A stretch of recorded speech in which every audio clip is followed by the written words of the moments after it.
रोजगार कार्यक्रमका साथमा concern human resource management private limited, airport Kathmandu. Phone number 44994924 4464708।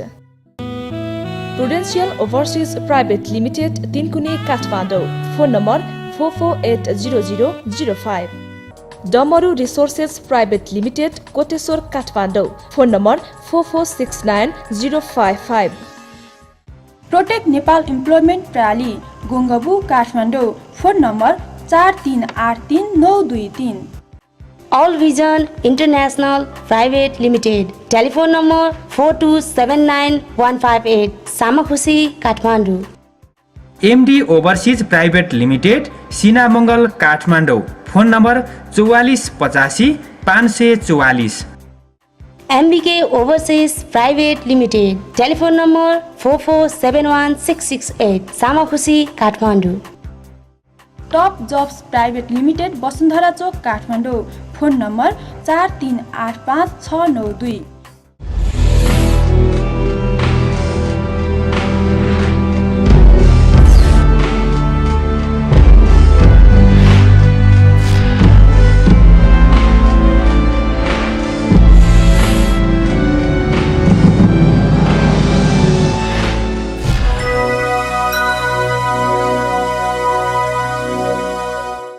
नमस्कार, कार्यक्रम रोजगारमा स्वागत छ। म कोमल दुलाल। वैदेशिक रोजगारसँग सरोकार राख्ने विविध विषयको उठान र वैदेशिक रोजगारीलाई मर्यादित बनाउने हाम्रो पहल हो कार्यक्रम रोजगार। वैदेशिक रोजगारीका विषयलाई विभिन्न सेगमेन्टमा समावेश गरिएको यो कार्यक्रममा सबैभन्दा पहिले साताभरि भएका गतिविधि।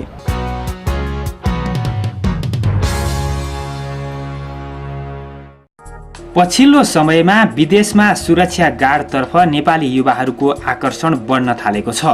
विदेशमा सुरक्षा गार्डको काम पनि सजिलो र तलब पनि राम्रो हुने भएकाले विदेशमा सुरक्षा गार्डतर्फ नेपाली युवाहरूको आकर्षण बढ्न थालेको हो। यसै साता गङ्गबु स्थित नोकरी नेपाल रिक्रुटमेन्ट सर्भिसेस कम्पनीले संयुक्त अरब इमिरेट्सको अल जाबर कोइन कम्पनीबाट 50 जना नेपाली सुरक्षा गार्डको माग ल्याएको थियो। त्यसमा करिब 600 युवाहरू सहभागी भएका थिए। दुबईमा अल जाबर कोइन कम्पनी उत्कृष्ट भएको र सेवा सुविधा पनि राम्रो भएकाले युवाहरूको सहभागिता उल्लेखनीय भएको नोकरी नेपालका सञ्चालक नरेन्द्र ढकालले जानकारी दिनुभयो। नेपाली सुरक्षा गार्ड जुनसुकै देशमा, मलेसिया भनौँ, अहिले दुबईको लागि चाहिँ मलेसिया नेपाली गार्डले एकदम राम्रो रूपले लिएको छ। यो अल जाबर कोइनमा हामीले यो अघिल्लोचोटि पनि हामीले 200 देखि 250 जना मान्छे पठाइसकेका छौँ। फेरि अहिले पनि हाम्रो उल्लेखनीय 200 जना समथिङ जाँदैछ। र हामी चाहिँ जुन कम्पनीमा पठाउँछौँ, हामी 1 नम्बर कम्पनी, टप लेभलको कम्पनीमा मात्रै मान्छे पठाउँछौँ। त्यो भएर अब हामी भन्छौँ यस्तो हामीसँग सेल्सम्यानको आउँछ, सेक्युरिटी गार्डको आउँछ, होटल लाइनको आउँछ। तपाईँहरू पनि विदेश जान चाहना राख्नु भएको छ भने हाम्रो अफिसमा सिधै सम्पर्क राख्न सक्नुहुन्छ। र यस कम्पनीको बारेमा भन्नुपर्दा अल जाबर कोइन कम्पनी युएको टप 10 कम्पनीमै पर्छ, जुन सेक्युरिटी सप्लाइजमा। कम्पनी राम्रो छ। सेक्युरिटी कामको लागि जानुहुन्छ उहाँहरू, भनेको तलब पाउनुहुन्छ, भनेको सुविधा पाउनुहुन्छ, त्यसमा उहाँहरू विश्वस्त भएर जानुभयो हुन्छ। पछिल्लो समयमा नेपाली कामदारका लागि संयुक्त अरब इमिरेट्स आकर्षक गन्तव्यका रूपमा चिनिन्छ। त्यसमा पनि अल जाबर क्वाइन कम्पनीमा नेपाली कामदारले सम्झौता अनुसारको तलब सुविधा पाउने ग्यारेन्टी भएको संयुक्त अरब इमिरेट्सबाट नेपालमा अन्तर्वार्ता लिन आएका रोजगारदाताहरूको भनाइ छ। All countries because under सेक्युरिटीको डिमान्ड युनाइटेड अरब इमिरेट्समा अत्यन्तै राम्रो छ। उहाँले त्यसमा पनि नेपाली इम्प्लोइहरूलाई चाहिँ राम्रो ग्रेडिङ गर्नुभएको छ र उहाँहरूले नेपाली इम्प्लोइहरू छानेर लिएर गएर उहाँले ट्रेनिङ चाहिँ आवश्यक ट्रेनिङ दिँदै चाहिँ बस्ने खाने सम्पूर्ण कुराहरूको चाहिँ राम्रो व्यवस्था गर्नुभएको छ। चाहिँ युए ल एन्ड अर्डर बमोजिममै हुन्छ र जहाँ चाहिँ जुन कन्ट्र्याक्टमा चाहिँ जसरी एउटा चाहिँ इम्प्लोइले चाहिँ तल कन्ट्र्याक्टमा साइन गर्छ त्यसरी नै एउटा जेनरल म्यानेजरले साइन गरेर आफ्ना सबै चाहिँ प्रतिबद्धताहरू चाहिँ जाहेर गरेकै हुन्छ र जो चाहिँ एउटा कन्ट्र्याक्टमा चाहिँ मेन्सन गरिएको कुराहरू हुन्छ एक्ज्याक्टली द सेम त्यो कुराहरूको प्रत्याभूत चाहिँ युनाइटेड अरब इमिरेट्समा पनि गरिन्छ भन्नुहुन्छ। पछिल्लो समयमा विदेशमा नेपाली सुरक्षा गार्डको माग बढे पनि त्यस अनुसारको नेपालमा भने दक्ष सुरक्षा गार्ड पाउन कठिन हुने गरेको छ। नेपालीहरू शारीरिक रूपले सक्षम हुने तर अधिकांशमा अङ्ग्रेजी भाषा समस्या भएका कारण धेरै नेपाली अयोग्य हुने गरेका छन्।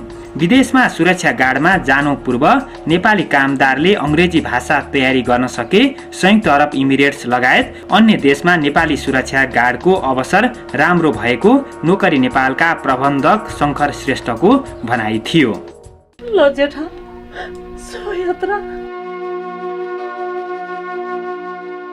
किन पिर गरेकी तिमीले? तिमीहरूलाई छोडेर जाने मन मेरो पनि कहाँ हो र? मेरो छोरी बाबा विदेश गए है। नलौ नलौ नलौ तिमीलाई भविष्यका लागि जान लाको।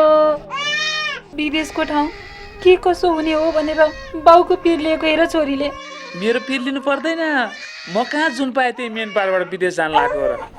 म त ब्लू स्काई इन्टरनेसनलबाट पो विदेश जान लागेको त। विश्वसनीय तथा भरपर्दो वैदेशिक रोजगारको लागि ISO certified manpower company blue sky international, our vision your secure future.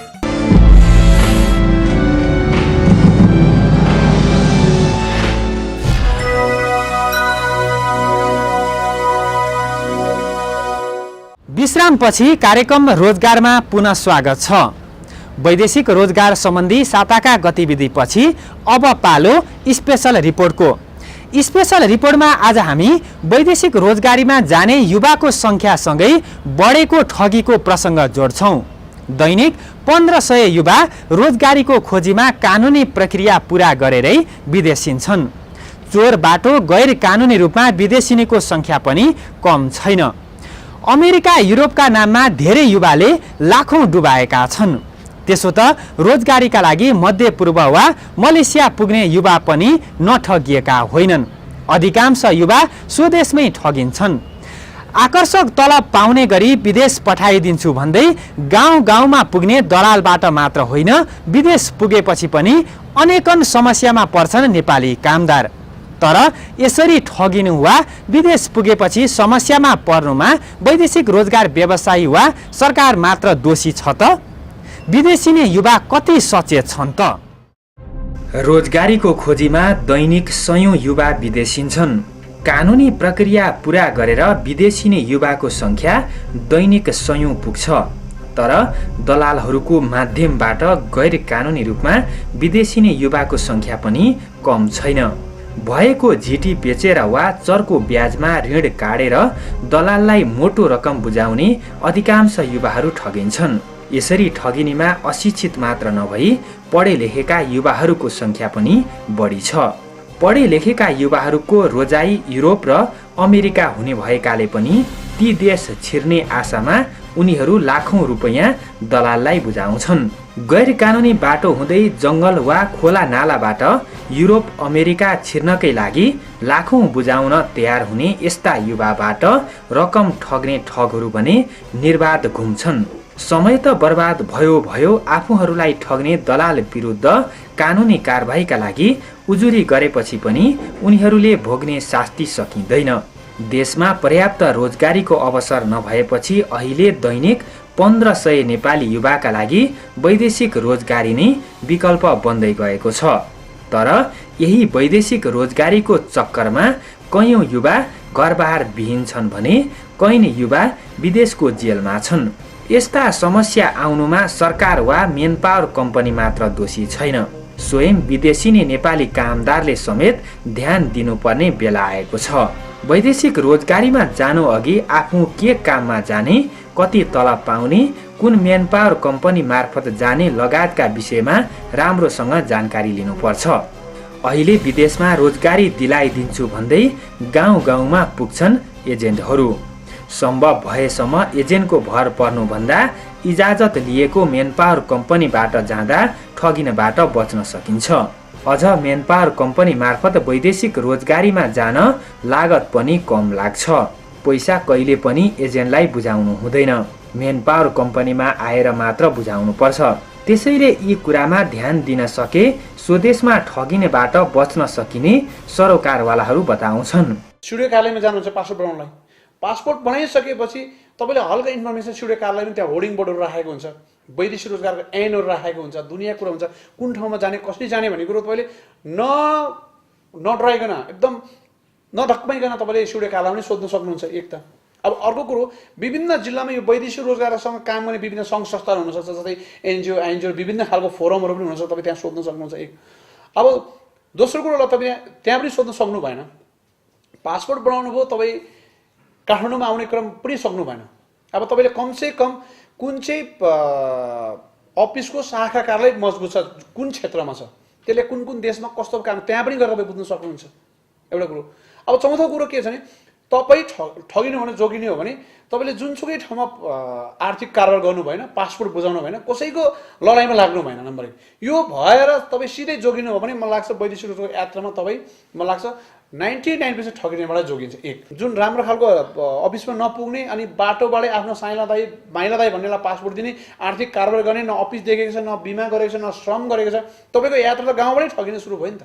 त्यसैले हामी के भन्छौँ भने तपाईँले गाउँमा कसैले पासपोर्ट दिने तपाईँ नदिनुहोस्, त्यहाँ आर्थिक कारोबार नगर्नुहोस्, तपाईँ काठमाडौँमा आउनुहोस् न, विभिन्न फोरम छ, प्रबन्धन बोर्ड छ, वैदेशिक व्यवसाय सङ्घ छ, तपाईँलाई के चाहियो, के इन्फर्मेसन चाहियो यहाँ दिने विभिन्न तत्त्वको छ नि मान्छे। विदेश जानु अघि महत्त्वपूर्ण मानिएको अभिमुखीकरण तालिम राम्रोसँग लिनुपर्छ।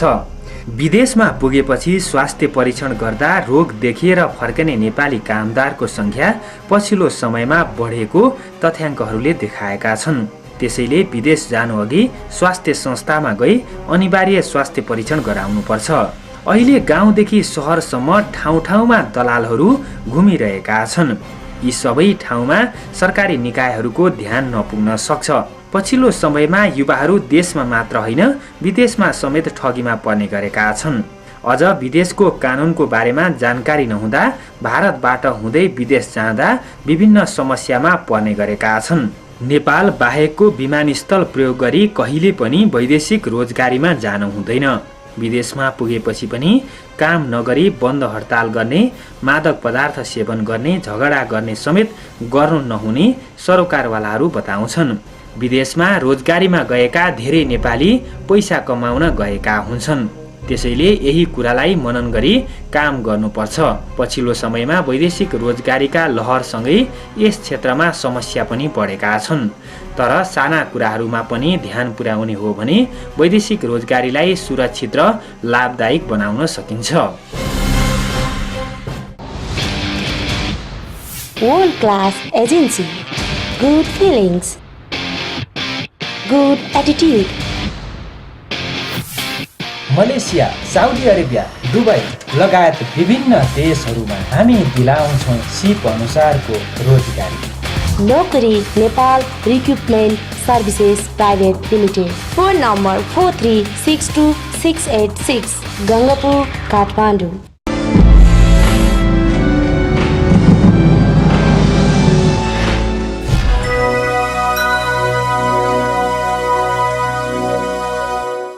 विश्रामपछि पुनः स्वागत छ कार्यक्रम रोजगारमा। रोजगारमा अबको पालो कुराकानीको।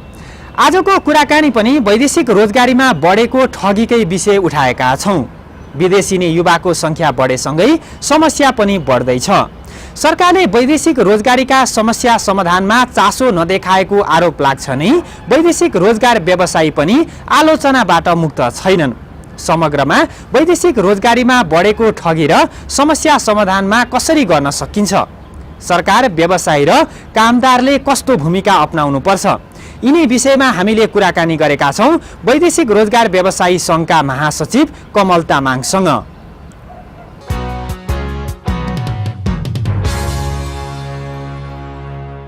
कार्यक्रम रोजगारमा स्वागत छ यहाँलाई।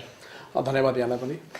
यो वैदेशिक रोजगारीमा पछिल्लो समयमा समस्या बढेका छन्। यो समस्या आउनुमा सरकार, मेन पावर कम्पनीहरू दोषी छन् भनिन्छ। के यसमा कामदारहरू चाहिँ दोषी छन् कि छैनन् त? पक्कै छ यहाँ जाने कामदारको दोष पनि। एक त सरकारको दोष त हो, छँदैछ आफ्नो ठाउँमा। सरकारले भनेको समयमा आफ्नो काम कर्तव्य पुरा नगर्ने, अध्यगमनबाट फर्काउने, यी विविध कुराहरू त छँदा एमबिसीले दुखाइदिने, यी एक खालको त सरकारको दोषी त छँदैछन्। अर्को खालको एक पक्ष हामी जस्ता सरकारलाई ट्याक्स तिरेर दौडिराखेको एक खालको व्यवसायहरूको पनि केही खालको त्रुटि त होला, त्यो म महसुस गर्छु, केही होला टेक्निकल पाटो। र अर्को कुरो तेस्रो पक्ष भनेको जाने कामदार नै हो। जाने कामदारले नै हामीले राम्रो ढङ्गले जिम्मेवारी बनाउन सकेन भने यो वैदेशिक रोजगारको यात्रामा यो जहिले पनि समस्या आइ नै रहन्छ। अब यो जाने कामदारलाई कसरी जिम्मेवारी बनाउने भन्ने कुरोमा अब हामीले 1, 2, 3 गरेर नम्बर वाइजै भन्न पनि सक्छौँ। अब जाने कामदार जस्तै विदेश जानुभन्दा अगाडि चाहिँ नठगिनको लागि चाहिँ स्वदेशमा चाहिँ कामदारले के कुराहरू चाहिँ ध्यान दिनुपर्छ? अब त्यो ध्यान दिनुपर्नेको नम्बर 1 त उहाँले कुन देशमा जाँदै हुनुहुन्छ, मलाई लाग्छ आफ्नो दायाँ बायाँ वरिपरि छरछिमेकमा कोही त गएका होला, ती मान्छेबाट पनि राम्रो खालको एउटा उसले ज्ञान कलेक्सन गर्न सकिन्छ, नलेज कलेक्सन गर्न सकिन्छ। तपाईँ कहाँ दाइ कता कुन ठाउँबाट जानुभएको, कहाँ कुन देशमा हुनुहुन्छ, कस्तो हुनुहुन्छ।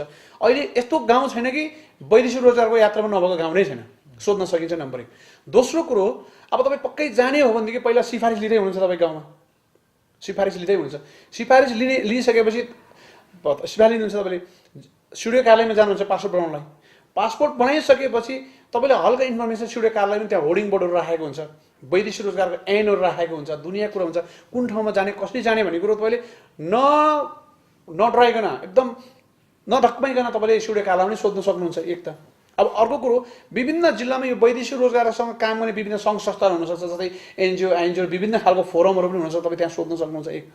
अब दोस्रो कुरोलाई तपाईँ त्यहाँ पनि सोध्न सक्नु भएन, पासपोर्ट बनाउनु भयो, तपाईँ काठमाडौँमा आउने क्रम पनि सक्नु भएन। अब तपाईँले कमसेकम कुन चाहिँ अफिसको शाखा कार्यालय मजबुत छ, कुन क्षेत्रमा छ, त्यसले कुन कुन देशमा कस्तो काम, त्यहाँ पनि गएर तपाईँ बुझ्न सक्नुहुन्छ एउटा कुरो। अब चौथो कुरो के छ भने तपाईँ ठगिनु भने जोगिने हो भने तपाईँले जुनसुकै ठाउँमा आर्थिक कारोबार गर्नु भएन, पासपोर्ट बुझाउनु भएन, कसैको लडाइँमा लाग्नु भएन नम्बर 1। यो भएर तपाईँ सिधै जोगिनु हो भने मलाई लाग्छ वैदेशिक रोजगार यात्रामा तपाईँ मलाई लाग्छ 99% ठगिनेबाट जोगिन्छ एक। त्यसो भए त्यो मेन पावर जस्तै पासपोर्ट र पैसा बुझाइएन भने त ऊ विदेश जाँदै जाँदैन त, अनि पासपोर्ट र त्यो पैसा चाहिँ कहाँ बुझाउनु त्यसो भए? अनि यस्तो छ नि त, बुझाउने कुरो पनि त छ। अब जस्तै तपाईँले गाउँमा कसलाई बुझाउने पासपोर्ट, कोसँग अधिकार छ कि पासपोर्ट र आर्थिक कारोबार गर्ने वैदेशिक रोजगारको सिलसिलामा सरकारले त्यो अधिकार दिएको छ, जो शाखा कार्यालय पासपोर्ट लिने, जो अहिले एजेन्टलाई दिएको छ, जुन एजेन्ट कार्ड त्यसलाई छ अधिकार दिएको छ, त्यो भन्दा बाँकी मान्छेलाई त अधिकार छैन नि त। जस्तै काठमाडौँमा त चिनेको मान्छे मेन पावर कम्पनी उनीहरूको हुँदैनन्, अब गाउँमा दाजुभाइ चिनेका हुन्छन्, अनि उनीहरूलाई चाहिँ बाध्य भएर पनि दिनुपर्ने हुन्छ कि? अनि किन हुँदैन, तपाईँको विभिन्न टेलिभिजन मार्फतबाट, एफएम मार्फतबाट त जहिले वैदेशिक रोजगारबाट कार्यक्रमै चलाएको छ, तपाईँको जिल्लामा कार्यक्रम चलाएको छ, पत्रिकामा निस्केका छन्।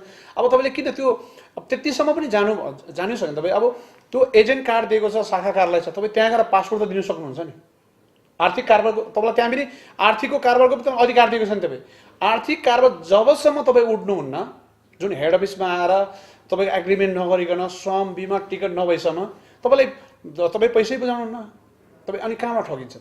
अब तपाईँ काठमाडौँ नआउने, जुन राम्रो खालको अफिसमा नपुग्ने, अनि बाटोबाटै आफ्नो साइला दाई माइला दाई भन्नेलाई पासपोर्ट दिने, आर्थिक कारोबार गर्ने, न अफिस देखेको छ, न बिमा गरेको छ, न श्रम गरेको छ, तपाईँको यात्रा त गाउँबाटै ठगिन सुरु भयो नि त। त्यसैले हामी के भन्छौँ भने तपाईँले गाउँमा कसैले पासपोर्ट दिने तपाईँ नदिनुहोस्, त्यहाँ आर्थिक कारोबार नगर्नुहोस्, तपाईँ काठमाडौँमा आउनुहोस् न, विभिन्न फोरम छ, प्रबन्धन बोर्ड छ, वैदेशिक व्यवसाय सङ्घ छ, तपाईँलाई के चाहियो, के इन्फर्मेसन चाहियो यहाँ दिने विभिन्न तत्त्वको छ नि मान्छेहरू, आउनु भने तपाईँ ठगिनु। भनेपछि युवाहरूले चाहिँ विदेश जानुभन्दा अगाडि गाउँको एजेन्टलाई पासपोर्ट पैसा बुझाउनुभन्दा पनि अगाडि मेन पावर कम्पनीमा आयो भने पैसा पनि थोरै र ठगिने सम्भावना पनि कम हुन्छ। यो विदेशमा चाहिँ नेपालीहरूले विभिन्न समस्याहरू भोगिरहेका छन्। यो विदेशमा चाहिँ समस्या नआउनको लागि चाहिँ कामदारहरूले के कुराहरूमा ध्यान दिनुपर्छ? पहिलो कुरो त हाम्रो कामदारहरूमा पनि केही दोषी छन्। पहिलो कुरो हाम्रो कामदारहरू बदमास छन्। अब जताभावी चाहिँ मादक पदार्थ सेवन गरिदिने होइन। अब नेपालमा त वास्तवमा के सिस्टम छ भन्नुहोस् न। अब तपाईँ ट्राफिकको सिस्टम हेर्नुहोस्। अब ट्राफिक नेपालमा बसेको इभन काठमाडौँ गाउँको त कुरै छोड्नुहोस्, काठमाडौँ बसेको मान्छेलाई यहाँ हाम्रो ट्राफिक दाजुभाइलाई पनि ट्राफिक रुल थाहा छैन। अब हाम्रो धेरै मान्छे उहाँ गएर ट्राफिक एक्सिडेन्टमा ट्राफिक अब त्यो रेड लाइट थाहै छैन पछाडि त्यहाँ एक्सिडेन्ट भएको छन्। कतिपयले कहाँनिर खानुपर्ने मादक पदार्थ त्यो थाहा छैन, कहाँनिर चुरोट पिउनुपर्ने त्यो थाहा छैन, कहाँनिर तमाकु खानुपर्ने त्यस्ता कुराहरू पनि थाहा छैन, कहाँनिर के बोल्नुपर्ने कुरा थाहा छैन। यी विविध कुरा आफ्नै भित्रको एउटा चाहिँ आफू बाँच्नको लागि जुन बस्नको लागि एउटा हुन्छ नि आचार संहिता हुन्छ नि, त्यो नै हाम्रो कामदारहरूसँग एउटा कमजोरी हुन्छ। अर्को कुरो के छ भने हाम्रो सबै साथीहरू अब 2-3 दिनको ओरिएन्टेसन हुन्छ, सिधै गाउँमा त्यो अलिक ओरिएन्टेसन उसलाई अलिक पक्का हुन्छ, सबै कुरो थाहा नहुनसक्छ। थाहा नभएपछि उहाँले जे पाइ त्यो बोल्ने, जे पाइ काम गर्ने। अनि अर्को कुरो दोस्रो कुरो चाहिँ के छ भने अब हाम्रो जाने कामदारले बिना पर्दामा हडताल गरिदिने, झगडा गरिदिने, होइन, होस्टेलमा काममा नगइदिने, यी विविध कारणले गर्दा पनि विदेशमा चाहिँ अब एउटाको कारणले गर्दा सयौँ सोझ पाखाले दुखा पाएका छन्, जेलमा परेका छन्, होइन। तर त्यो कम्पनीको भनाइअनुसार तलब पाएन, काम पाएन, केही फेसिलिटी पाएन भने त्यसको निकाय त छ नि, एमबिसी छ, त्यो देशको कानुन त छ, त्यहाँ गएर कम्प्लेन गर्न सकिन्छ, अथवा नेपालमा कम्प्लेन गर्न सकिन्छ, विभिन्न निकाय त छ नि। तर त्यहाँ जाँदैन हाम्रो साथीहरू, कम्प्लेन गर्दै गर्दैन, एमबिसी पनि गर्दैन। हाम्रो साथीहरू के गर्छ भने काममा नजाने, झगडा गर्ने, हडताल गर्ने, यसले गर्दा पनि अहिले जाने कामदारलाई बढी समस्या छ। अब त्यसले गर्दा अब कुनै दिन नहुनसक्छ कि बङ्गलादेश जस्तो नेपालको पनि कामदारको जुन माग खतरामा पर्न पनि बेर छैन। त्यसैले हामी चाहिँ के सजेस्ट गर्छौँ भने जाने कामदार त्यहाँ गएर तपाईँले विभिन्न खालको एक्टिभिटी कामहरू गर्नुहुन्न, होइन भन्ने गर्छु। अर्कोतिर अब हामी जाने कि त साउदी, दुबई, कतार, मलेसिया हामी जाने कि त भन्दा अलिकति हामी बढी कमाउनलाई जाने हो। कमाउनलाई अब तपाईँले के सिकेर जाने त, के कुरो लिएर जाने त त्यहाँ कमाउनको लागि? कमाउँदा के कुरो त चाहियो नि त, जस्तै राम्रोसितको होटेल तालिम राम्रोसित लिएर जाने हो कि, अब तपाईँ सेमिसको प्लम्बर, मेसन जस्तो इलेक्ट्रिसियन यस्तो खालको सिकेर जाने हो कि, ड्राइभिङहरू सिकेर जाने कि, यस्ता केही सिप तपाईँलाई सिपिक्तो लिएर जानु हो भने तपाईँले लेबरको भन्दा कमाइ पनि राम्रो हुन्छ, काम पनि सजिलो हुन्छ, छुट्टीमा आउनुमा सजिलो हुन्छ। यो धेरै वेहरू छन् जाने कामदारहरूलाई हामीले चाहिँ अलिक ओरिएन्टेसन दिएर पठाउनुलाई चाहिँ। कतिपय नेपालीहरू अहिले पनि ठगिएर घरबार विहीन भएको अवस्था पनि हामी देख्न सक्छौँ र उनीहरूको लागि चाहिँ तपाईँ वैदेशिक रोजगार व्यवसाय सङ्घको महासचिव पनि हुनुहुन्छ। कस्तो खालको चाहिँ कहाँ गएर उजुरी गर्ने र उनीहरूले चाहिँ न्याय नपाएको अवस्थामा तपाईँ न्याय दिलाउनको लागि चाहिँ के भन्न चाहनुहुन्छ? बजाउन सकिन्छ। तपाईँ विदेश जाने हुनुहुन्छ भने मैले अघि नै यहाँलाई भनिहाल्यो, सिपाही लिने क्रममा पहिला त जिल्ला शिक्षा के अरे स्टुडियो कार्यालयमा सोध्नुहोस् म विदेश जान चाहन्छु, कसरी जाने, कहाँ जाने भन्ने कुरोमा केही हल्का इन्फर्मेसन त तपाईँलाई त्यहाँ दिन्छ। एक नम्बर कुरो।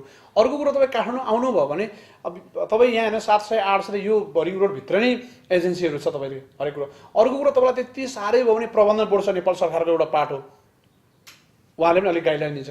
अर्को कुरो के छ भने अब वैदेशिक व्यवसाय सङ्घ छ, सङ्घ पनि विभिन्न ठाउँमा पत्रिका साथ होर्डिङ बोर्ड सबै कुरा एउटा कुरा ठग्न सकिन्छ। अर्को कुरा अब ठगिहाल्यो तपाईँ, तर के आधारमा कसरी ठगे त तपाईँ? सस्तको रूपमा ठगेको छ, श्रम स्वीकृति लिएर एजेन्सी ठगेको छ भनेदेखि त तपाईँ आउनुहोस् आजको दिनमै, हामी त यसको धरोडी काट्नेदेखि लिएर क्षतिपूर्ति गर्नेदेखि लिएर कारवाही गर्नेदेखि हामी आफै सिफारिस गर्छौँ, हामी आफै अगाडि बढ्छौँ। तर तपाईँ कुनै सस्तगत नभइकन जुन रेक्रुटिङ एजेन्सीको लाइसेन्स नभएको मान्छे बिचको एजेन्टबाट ठग्यो, पासपोर्ट दिनुभयो भने उहाँको पनि नाम नम्बर लिएर आयो भने अब यो त कानुनी राज्य हो, पक्कै कानुन त कारवाही त हुन्छै हुन्छ। हामी तपाईँलाई विभिन्न एङ्गलबाट हामी सहयोग गर्न हामी तयार छौँ, वैदेशिक व्यवसाय सङ्घ र सङ्घको महासचिव हैसियतले। हामी अन्तिममा पनि छौँ कार्यक्रमको, केही छ तपाईँलाई भन्नु मन लागेको कुराहरू अन्तिममा केही?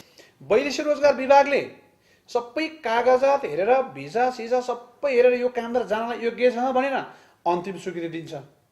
अब त्यही अन्तिम स्वीकृति फलाना देशको जुन एम्बेसीले दिएको भिसा उसको पासपोर्टमा छ। अब मानौँ त भाइ मलेसियन एम्बेसीले मेरो देशमा यो नागरिक जान योग्य छ भने भिसा लाउँछ नि त, होइन?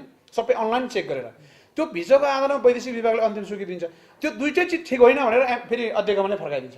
तपाईँले थाहा पाउनु भयो कति मिडियामा हेर्नुहोस्, तपाईँ अहिले चाहिँ यहाँ कालीस्थान जानु भने यस्ता सयौँको स्थानमा छ, सारा मान्छेहरू फर्काएका छन्। अब एयर एसीको टिकटहरू 32,000 33,000 टिकटहरू चाहिँ सारा कामदारको गुमेका छन्, कोही फ्री टिकट होला, कोही फ्री भिसा होला, सबै कामदार। अब हामी त्यहाँ जाँदाखेरि त्यहाँको कर्मचारीले केही रेस्पोन्स गर्नुहुन्न, उहाँलाई गर्ने कानुन कारवाही केही छैन। फर्क्यो फेरि डकुमेन्ट मिलाएर फेरि भोलि पनि त्यो कामदारहरू उठ्छ।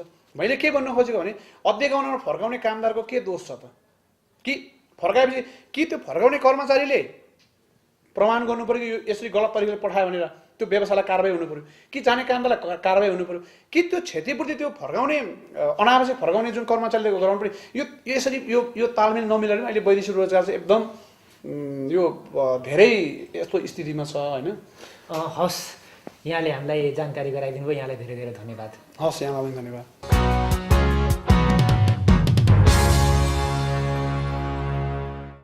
वैदेशिक रोजगार व्यवसायी सङ्घका महासचिव कमल तामाङसँगको यो कुराकानीपछि अब एकैछिन देश तथा विदेशमा रोजगारीका अवसर सम्बन्धी जानकारी।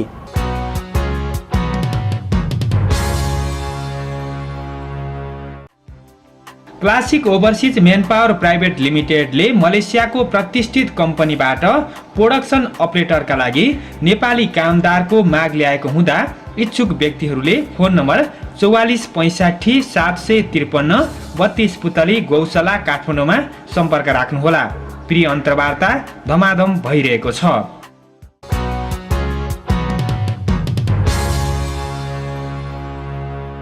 यिनै जानकारी सँगै आजको रोजगार यति नै। तपाईसँग कुनै सल्लाह सुझाव वा प्रतिक्रिया छन् भने हामीलाई rozgar@gmail.com मा इमेल लेख्न सक्नुहुन्छ अथवा मोबाइल नम्बर 98 49 15 7004 मा सिधा सम्पर्क गर्न सक्नुहुन्छ। अर्को साता वैदेशिक रोजगार सम्बन्धी विभिन्न सामग्री सहित आउनेछौँ। आजको लागि सम्पूर्ण युनिट सहित मलाई पनि बिदा दिनुहोस्। नमस्कार।